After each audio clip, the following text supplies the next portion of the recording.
Good afternoon. Whether you were the exhausted parent looking to get some time away from your endlessly energetic kid, or you were the endlessly energetic kid, we all remember McDonald's play places with some degree of fondness. You could make new friends, get zapped by enough static electricity in the plastic tunnels to make your hair stand up straight, and potentially pick up a disease or two.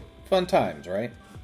That being said, with many McDonald's restaurants remodeling over the last several years, you've probably noticed that nearly all of the play places have disappeared. The sad truth is, whatever happened to McDonald's play places, they seem to have been inevitable that they would vanish at some point. Just think about how much McDonald's locations have changed over the years and how much fast food as a whole has changed. Really, it's no wonder why the play places are nearly gone, but let's get into the nitty-gritty details. The fate of McDonald's play places comes down to, as with most things, the name of progress. We need to modernize and streamline services. Between 2000 and 2015 alone, fast food services increased by 20%, and they only increase every year, meaning in terms of size and profits.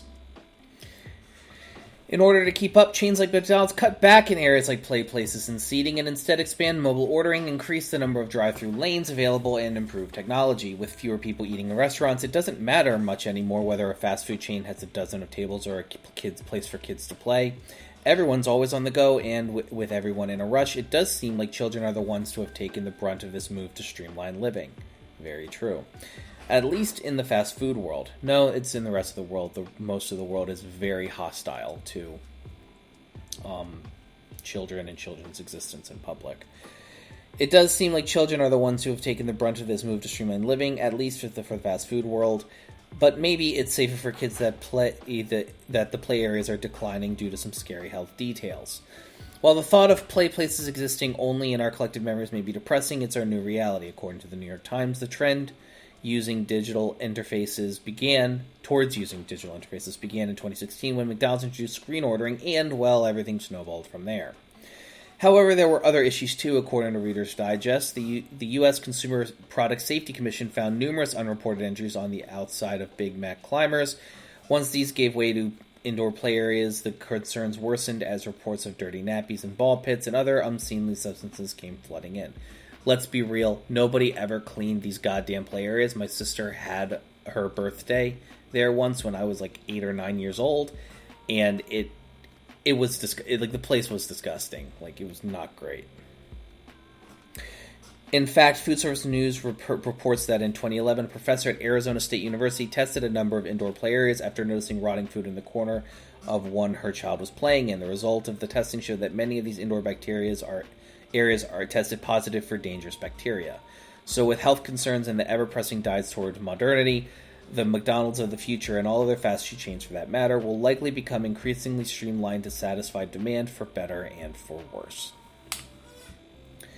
This article was read to you. It was written by Hannah Beach, March 23rd, 2023, bonmash.com. Now, interesting. Couple interesting notes I wanted to note there.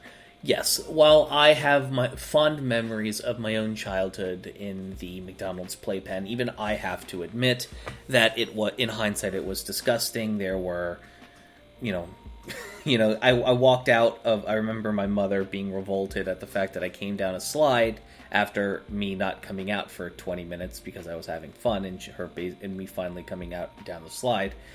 I was covered in garbage sticking to me, peeled Band-Aids. It's gross. But, that's also being a kid who gives a shit. You'll be it's, if worse comes to worse, you'll get a cold and you'll be out of school for a few days. That being said, though, one of the things I do want to kind of touch on is the aspect of kids not really being available to play in public anymore.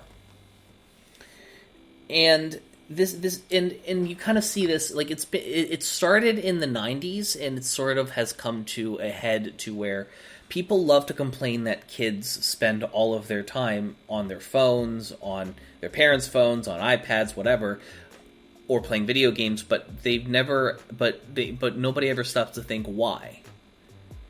You're not, if you are lucky enough to have a backyard, There's nobody for you to play with. You're just kicking a ball around by yourself, having to use your own imagination, which is fine, but you can only do that for so long. It was not easy as a kid to make shit up, and I had the benefit of being neurodivergent. Secondly, you start with, back in the 90s, your mother or father would hand you $10, and then you could literally, you could see a movie for $5. You could get a movie ticket, and then for another $5 you could get a soda and a pretzel. $10, and then you window shop for the rest of the day. You hang out with your friends.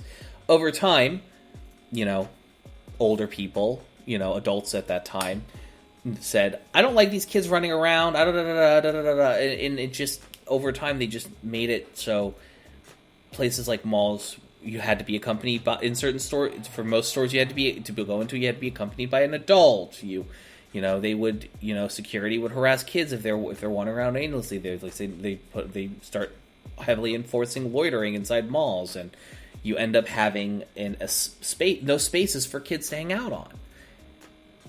And then, you get video games and the internet coming about at that point, and now kids, instead of being harassed by cops for walking around their neighborhood, are just staying inside, socializing with their friends through Discord, Snapchat, and other forms of social media.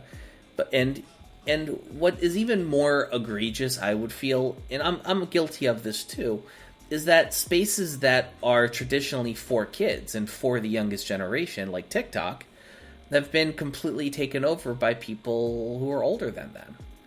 I see people who bitch and moan and piss and shit and whine when teenagers are interacting with their content and commenting on their videos, which, to be fair, I don't want, if I'm talking about some high-level adult relationship shit, or I'm talking about high-level finance and stuff like that, unlike what it's like to be working, paying taxes and all that stuff, I don't want to see some snot-nosed 13-year-old saying, well, just work harder and get a different job because he watched a 2-hour Jordan Peterson lecture and thinks he knows everything.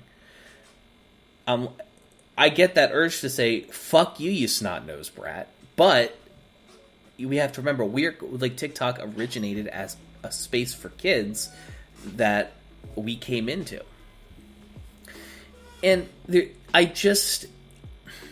I never understood the propensity for people who are old to not want kids to be around. There's a whole debate going on online right now that is trying to people are calling to ban babies from planes, ban babies from restaurants, and all these things. And I'm like,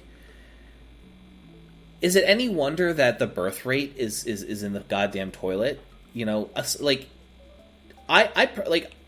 Money aside, the economy aside, climate change aside, all justifiable reasons to not have a kid. Why would I want to have a kid if it's going to be able to limit the things I can do and places I can go? Thankfully, if I had a kid, and I have friends that would, if we were making plans, they would be cognizant of that. But there's plenty of people I've seen online whose friends are like, yo, why the fuck are you bringing the kid? Well,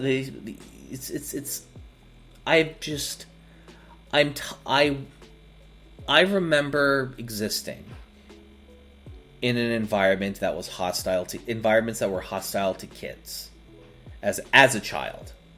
And it always bothered me that my existence was such a nuisance to just existing that it caused people to want me to go away, and it sucked. And it's to bring this onto the final point. It's why I think it's like I remember people shitting on Minecraft back in the day when I played it when I was 11, 12, 13 years old, and I remember people saying it was a shit game and stuff. And then I'm now an adult. I am 25 years old, and for the last 4 years I've heard people shitting on Fortnite. Now, for me, I am not a fan of the battle royale, but at the same time, while I am personally not a fan of the battle royale, I definitely understand, see that Fortnite is for the kids. who am I to tell them that their game is shit? Like I play Fallout. I played Fallout 76 for 6 months post launch. Like it launched and I played it for 6 months. Like I play some shit games. I play a game called Swords with Sauce that is abandonware by its publisher. I play shit games.